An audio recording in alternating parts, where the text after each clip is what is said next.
একদিন রাসূলুল্লাহ এবং জিব্রাইল আলাইহিসসালাম সাফা পাহাড়ে অবস্থান করছিলেন।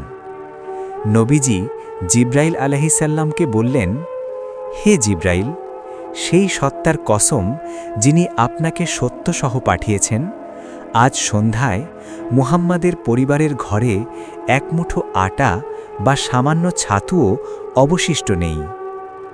কথাটি শেষ হতে না হতেই আকাশ থেকে এক প্রচণ্ড আওয়াজ শোনা গেল। রাসূলুল্লাহ ভয় পেয়ে জিজ্ঞেস করলেন, কিয়ামত কি শুরু হয়ে গেছে? জিব্রাইল আলাইহিসসালাম বললেন, না, বরং আপনার কথা শুনে আল্লাহ ইসরাফিল আলাইহিসসালামকে পাঠিয়েছেন। ইসরাফিল আলাইহিসসালাম নেমে এসে বললেন, আল্লাহ আপনার কথা শুনেছেন।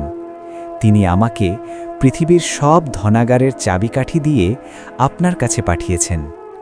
আল্লাহ বলেছেন, আমি চাইলে তিহামার পাহাড়গুলোকে আপনার জন্য পান্না, ইয়াকুত, সোনা ও রূপা বানিয়ে দেব।